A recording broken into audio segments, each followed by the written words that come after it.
Grace, peace, and blessings in the mighty name of the Lord Jesus Christ. So, I wanted to do a review of the Jefferson bus lines, and it seems to overlap with Greyhound bus lines.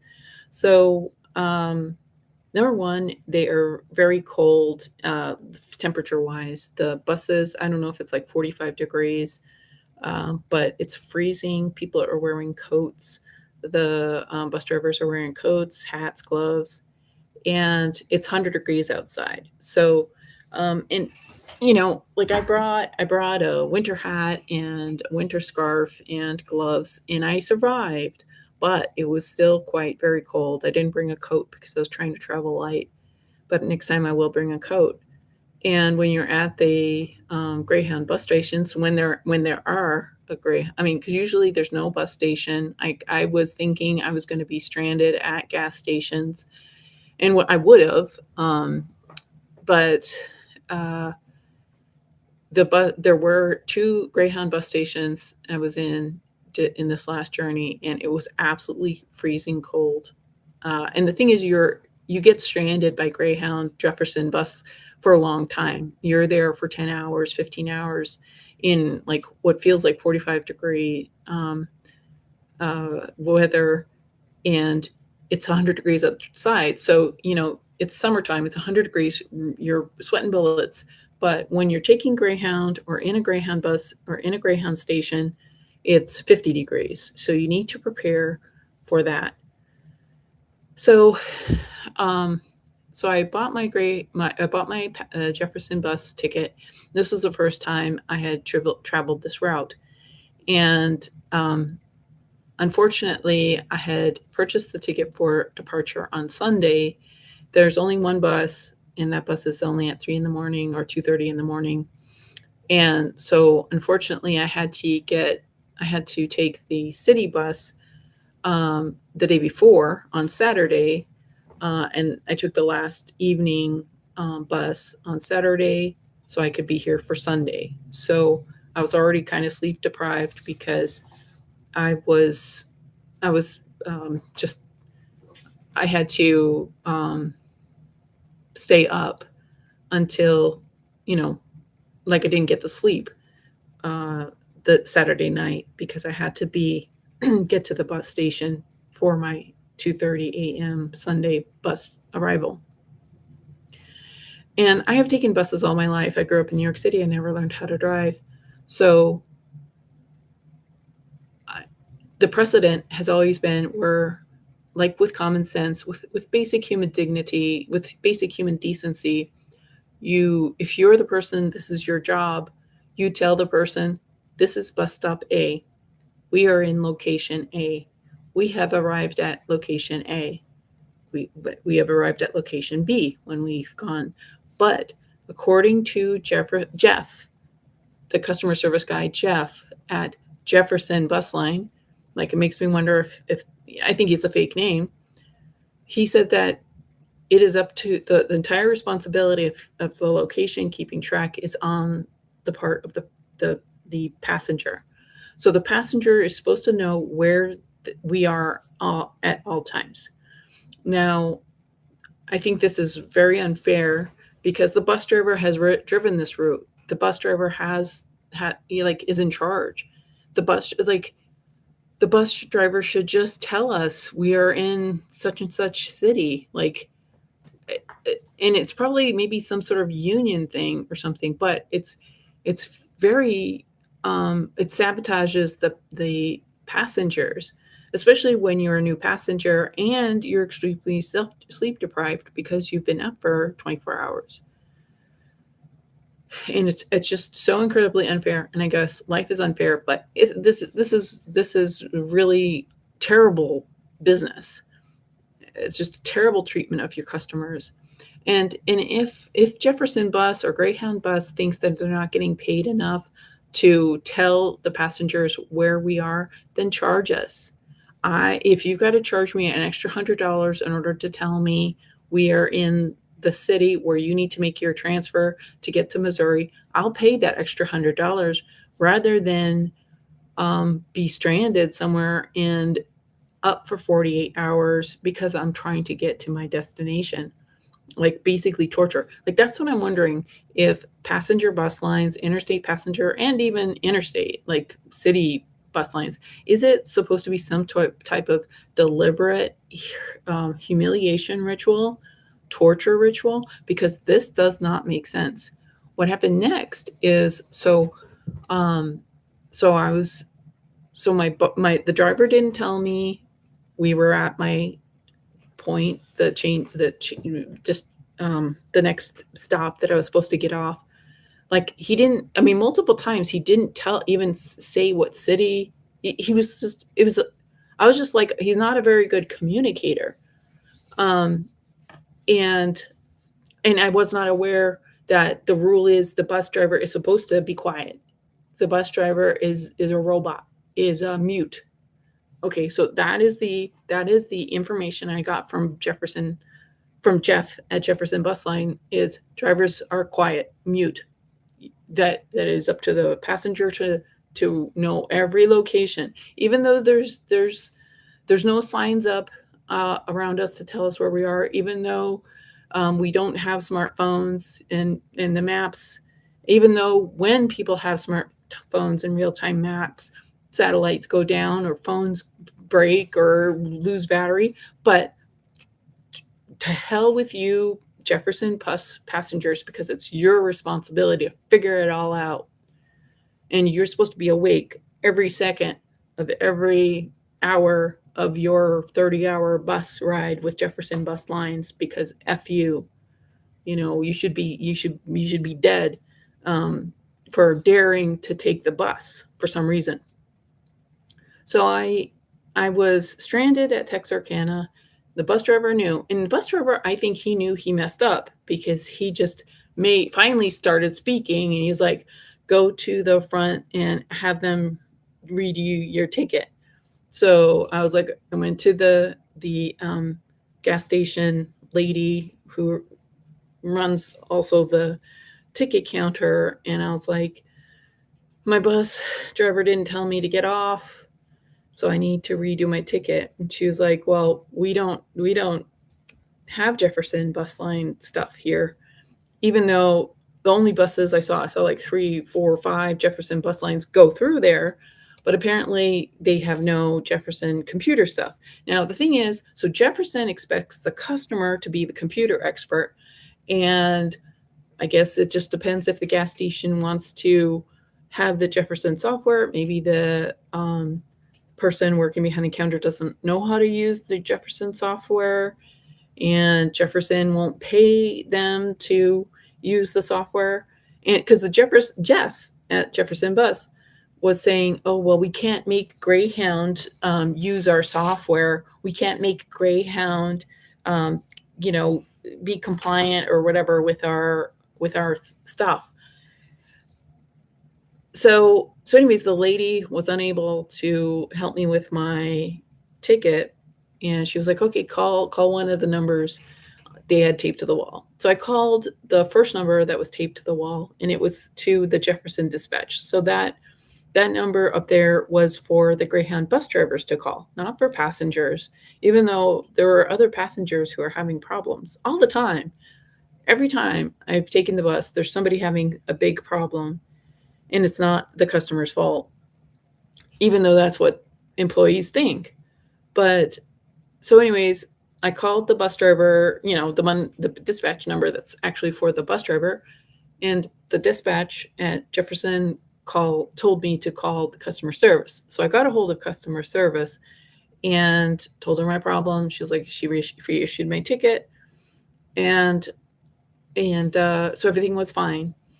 And then I was so I had like a, I don't know, 15-hour wait ahead of me, and unfortunately, I heard this lady saying she was going to Oklahoma, which is where my first ticket's connection was. And I made a mistake and took a ride with her, and that's in the previous video, so I won't go into that. But when I finally got to Oklahoma, the 24 hours later, in a whole saga of nonsense, then I needed to get, for some reason, I can't remember why, I needed to get a third ticket. Yeah, because I'm not exactly sure why, but so the lady was like, "Well," so I called Jefferson, and um, she was like, "I can't give you the ticket, blah blah blah," and I'm like, "I need this ticket," and um, it's not like it's going to cost them anything. And of course, I understand they don't want to give everybody a ticket, but I think considering the failures, the tremendous, huge, glaring failures of Jefferson, when Jefferson makes a big mistake, they need to take care of it. Um, so I, but the thing is, this lady sabotaged the Jefferson employee who worked on Sunday, the 2nd of August, 2026 in the afternoon. Apparently, they only have 4 people working, or no, they have 4 employees, but one a day, or something like that. So it was the only lady working Sunday, August 2nd, 2026. And when I called today on the 3rd, Jeff at Jefferson Customer Service said he had no idea who works yesterday, even though there's only 4 employees that work customer service for the whole nation in one a day. So that guy Jeff doesn't know who the other 3 people he works with the day before. Of course he's lying. And Jeff is probably not his real name. So anyways, this lady, Jefferina, we'll call her, um, she didn't enter in my email address properly and probably deliberately sabotaged that. And so if I'm talking to Greyhound, Greyhound needs the email address, the phone number, and an invoice number. And I had no idea where the invoice number is. And so if you are working, I should have precede this from the very beginning. If you are getting a ticket with Jefferson, you need to make sure and confirm that they have spelled your name correctly. They have typed in your phone number correctly, and you need to get this mythological Greyhound invoice number, which there is no Greyhound invoice number that is given to us customers to print out. Because when I talked to Jeff today, uh, he said, yeah, that Greyhound number is on the email we send you. So I've looked up my booking email. There's no Greyhound number. He said it goes 33 something something. There was no Greyhound number.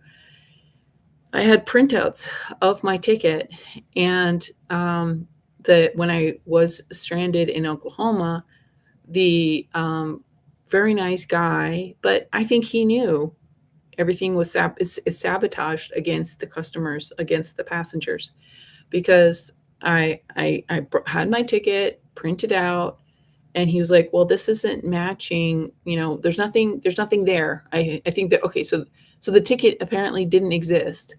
So the third ticket that this lady, Jefferina, yesterday supposedly made for me, it didn't exist, or at least at first try. And then, so this guy, he kept on trying to look it up, and so the Greyhound employee behind the desk was unable to find it. So he was like, "Well, call this customer service number." And so I call Greyhound customer service, and somebody with a very heavy accent, very just talking like this. "I'm very sorry. I can't do a good accent from where there's a lot of people that are from a particular country that just arrived here recently, like 50,000 or whatever, 50 million in the past few years.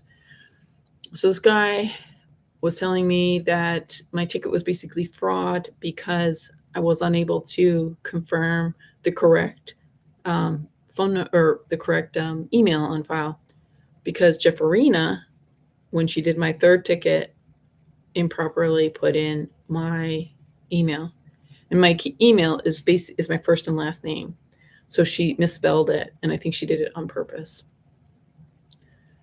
and to sabotage my trip.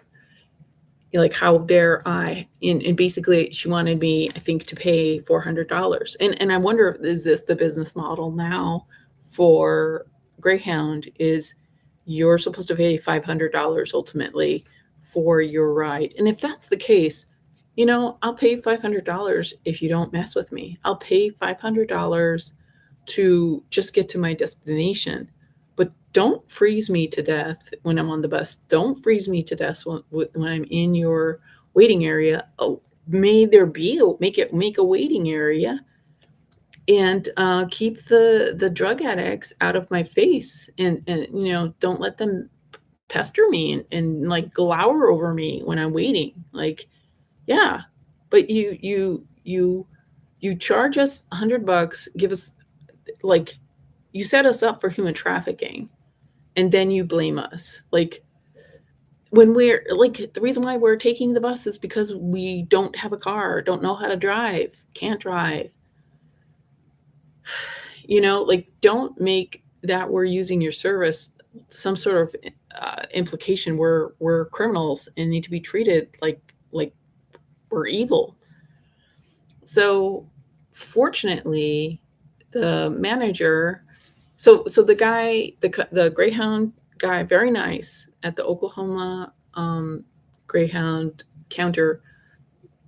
He probably knew Greyhound would not help me, and maybe it's just some sort of ritual that they do, some sort of torture that they do to really, like, people. So we've been sleep deprived for 40 hours, maybe even days and days. Okay, so Greyhound passengers are subjected to the absolute worst conditions of a paying person. Okay, so we paid for a service, and it's absolute humiliation and abuse, and then we get more.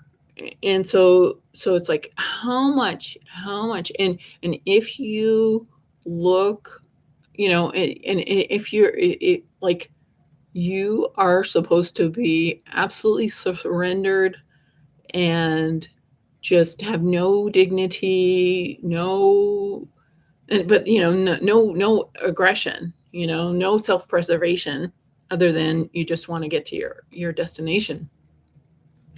So so after he makes me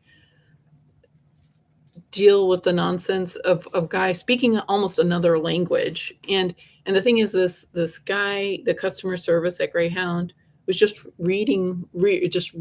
regurgitating, vomiting why he couldn't help me, and vomiting all this legalese, of why he wouldn't help me, and that there was an error in the format of my ticket, and therefore I was basically a criminal. And I was like, I think she misspelled my email address, and he just wouldn't be bothered, because he is in another country. That guy working for the Greyhound customer service was there to humiliate the born and bred Americans who dared to travel. Because I bet that guy working Greyhound customer service drives a car and probably was given it, along, with the free housing and free food and free education. His kids are going to go to college, go to Harvard, and run all these corporations, run the data centers, and turn the born and bred Americans into batteries, to be harvested for our organs, for him and his leaders. I speculate. I think I'm probably right. So after I am tortured by the Greyhound employee customer service, because the Jefferina had deliberately misspelled my email. And the thing is, when I got off the phone with Jefferina customer service, I was like, so I just need my ID number, and she was like, you'll need this other code, this Greyhound code, which was useless because she had misspelled my email address. So what I had needed to do was make sure, when I talked to Jefferina or any Jeffs at Jefferson customer service, I needed to make sure they had the correct name. They spelled my name right. They spelled my phone number right. And spelled my email right. Gave me the Greyhound code, and had the correct Jefferson code. So I think you need like 5 pieces of data, and and just every time, because she didn't copy and paste, because the first time I wrote my ticket was correct because I wrote it. Then the second time she wrote the ticket and she probably messed it up. The third time she wrote the ticket and she messed up. And she didn't do a copy and paste. All she needed to do was a copy and paste. But instead, she transposed numbers to sabotage my trip. So fortunately, a manager came, and these Greyhound employees, like, this is their soap opera probably. They're watching people, us passengers, be tortured, be harassed, be preyed upon, and I don't know. I don't know what, and they're in on it because they're like, it won't come up. You should call this number that never has worked, this number where the guy, like, his job is to disappoint and be as unhelpful as possible. And we're going to watch you. We're going to watch your disbelief. We're going to watch your loss of faith in humanity and see how you handle that. And if you're nice enough, maybe we'll do the right thing. So you're being watched, laughed at, because when I talked to Jefferina yesterday, she was like, "Well, you should have done this right." I'm like, I did, because I don't want this kind of thing to happen. And she was laughing. She was laughing at the absurdity, at the horror of what I went through. She knows how horrible it is, but she was happy to make it happen. She was happy. She was happy I suffered. And I speak for thousands of passengers. Thousands of passengers go through what I go through. And they just drink, do drugs, do work. They've got families. They've got other better things to do. They don't talk about it because nobody cares, honestly. Only other passengers care, actually. And you know what? The predators, the perpetrators of this, the CEOs of Jefferson and Greyhound, they care, not because they want to do change, improve. They are offended that I will say the truth. That is something I find time and time again. The bigwigs, the CEOs of Jefferson or Greyhound, they're like, I am such a great person. I'm providing this service, or I'm making a lot of money. I don't know what their value system is. And their system is to pull the rug out from under their customers, don't give them the information correctly, and then blame it all on the customer. And then the customer has to pay, an extra $300, has to pressure their family. Please send me this money, pay for my ticket, get me out of this horrible thing. And shame on you, Jefferson bus lines, shame on you, Greyhound, for this absolute abomination that you guys do. So fortunately, the manager at the Oklahoma bus station fixed my ticket because it was a correct ticket. It was a real ticket. She didn't even have to write it up. It was there. She was able to find it. So I don't know what the first guy was doing. I don't know if it's like a ritual that they have to do. Maybe it's like, my skin color has to pay a big price. I don't know. Because there certainly weren't a lot of this around, especially single women. Majority of people were Black people, a lot of Hispanics, families, parents with kids. So these are, and I didn't see, I saw one elderly person with a family, because this was so brutal. Like, elderly people, I didn't see any visibly disabled people other than this one elderly person. But in the past, I would see elderly people, plenty of elderly people, disabled people. Not too many. I didn't see single college student type of person. No young people are doing this. It's really very ghetto. And maybe it's the location I'm in as well. But I did get my ticket the Greyhound station at Oklahoma actually was able to print my ticket. There was no drama about that. Once I went through hoop one, hoop two, and just looked like I had to be a saint, had to be just a saintly saint.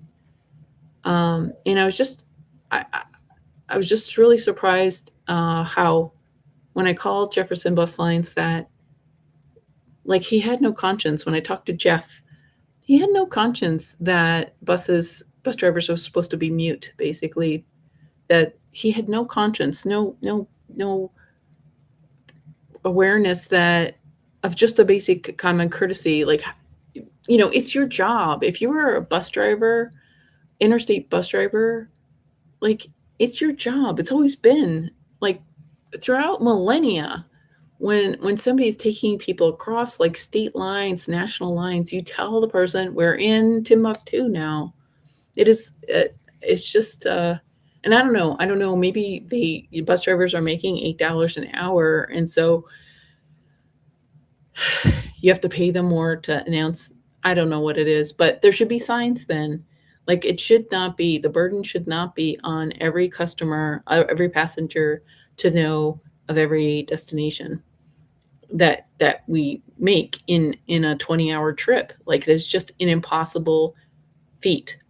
And I consider it a form of discrimination against people who don't have phones, can't use phones, can't visually see, can't navigate apps and whatnot.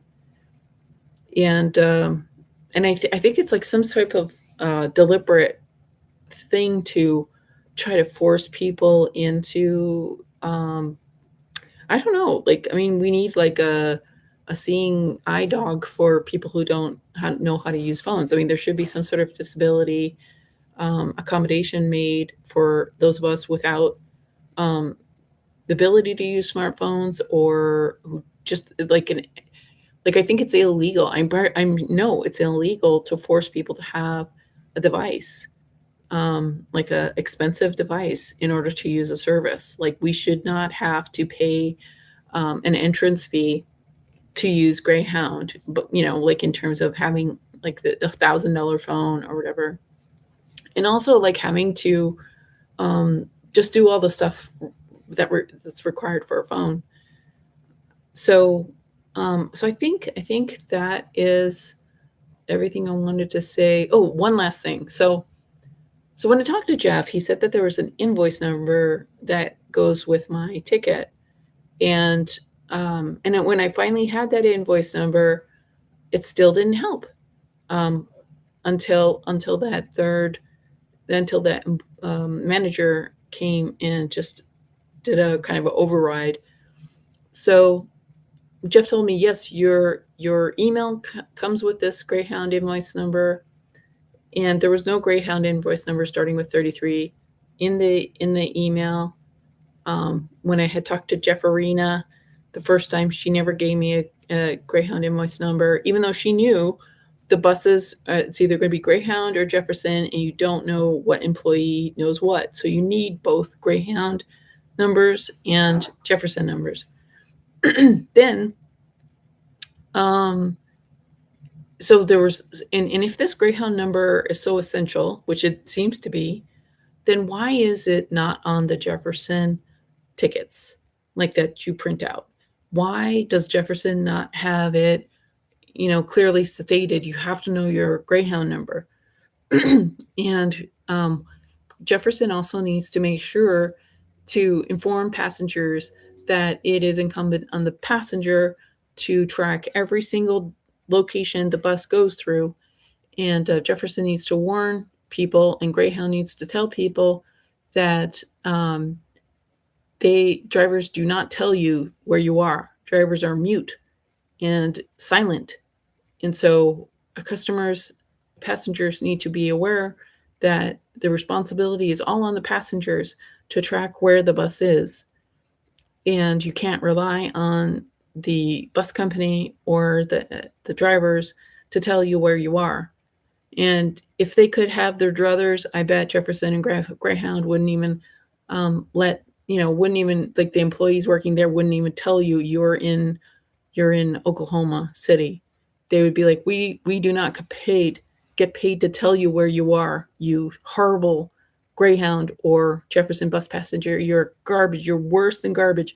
You're worse than the prisoner that should be have their skin peeled off their bodies. That's the kind of trip we want to give you. We want to make you feel like you are being flayed alive for being a Jefferson bus passenger or Greyhound bus passenger. That is the experience that they are trying to give passengers, because that's what they do. They do it. These are master torturers. They probably think it's hilarious watching us try to talk to Greyhound when we did nothing wrong. That's the thing. The passenger like me, I had two printed copies of my tickets. I had copies on my phone.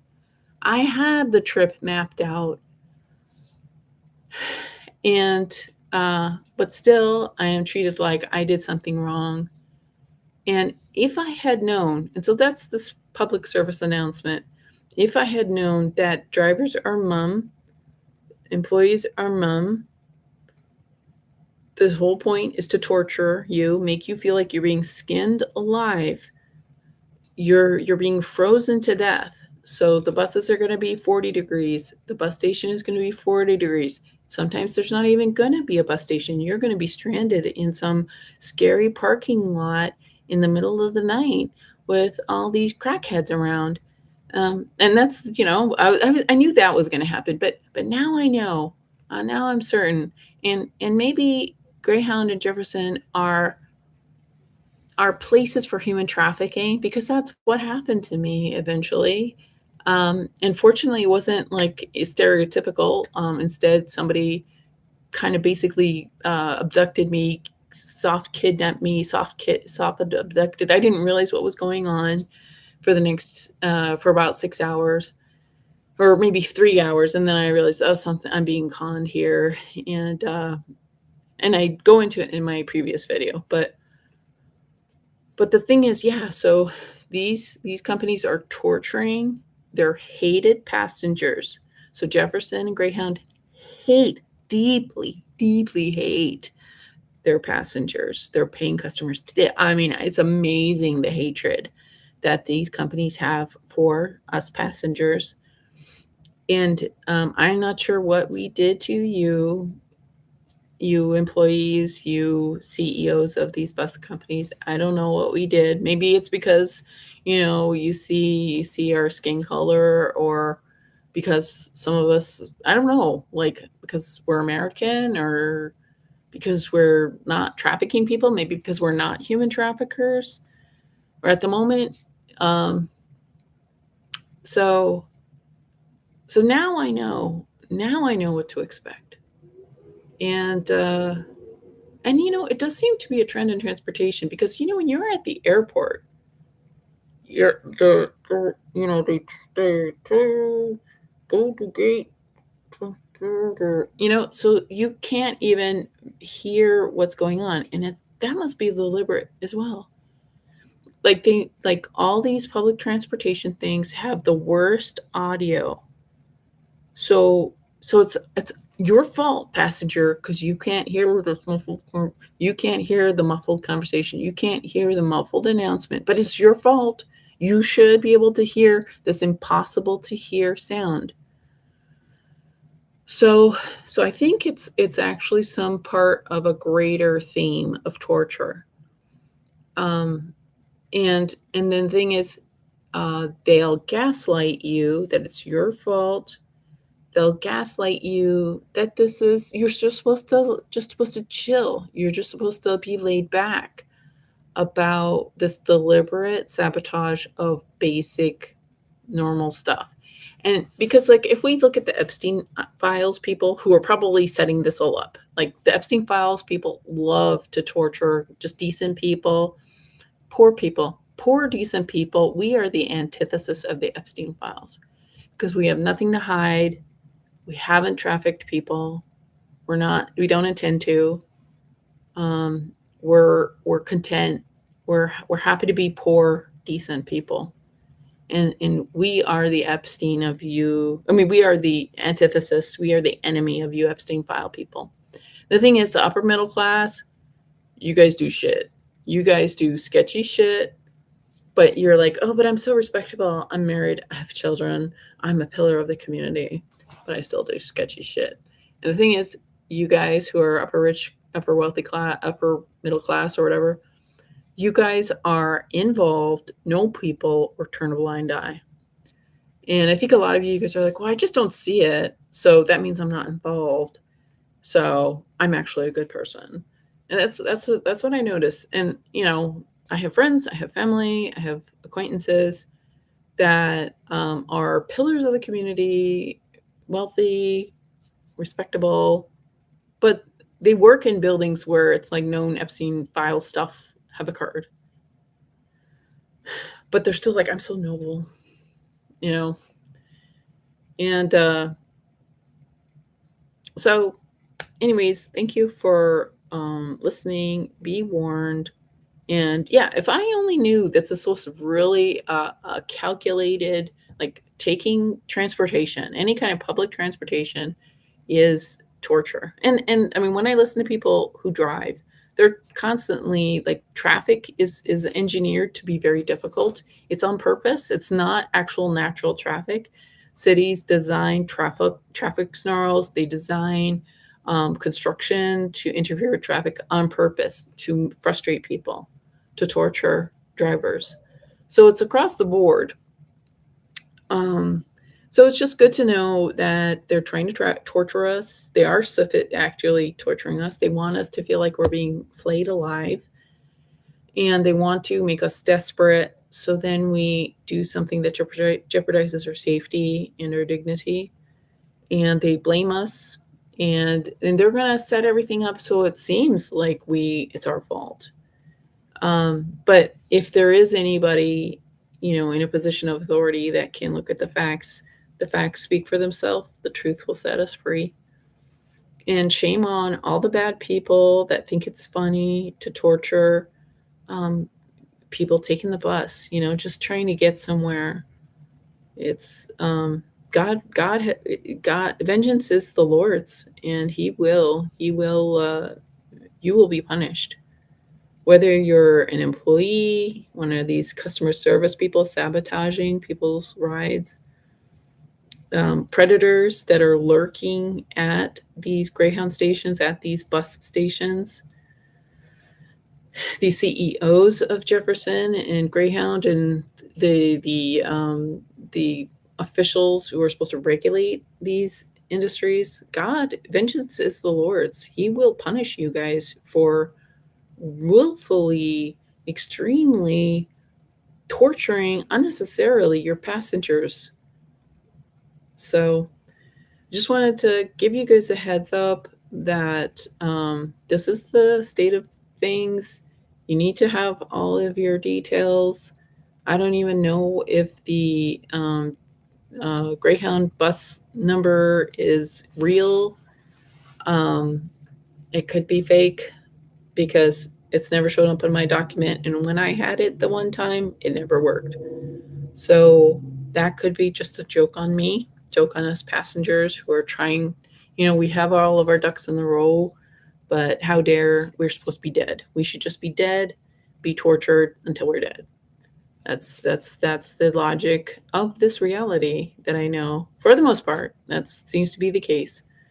So, if you know that, that's like kind of easier. Like, okay, this is the realm we're in. Like, this is not common decency. This is not mutual grace or mutual respect. No, no.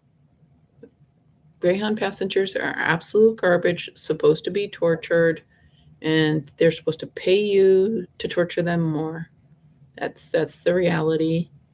And the Jefferson bus has only 4 people working customer service. 4 people. How many hundreds, thousands of customers do they have a day?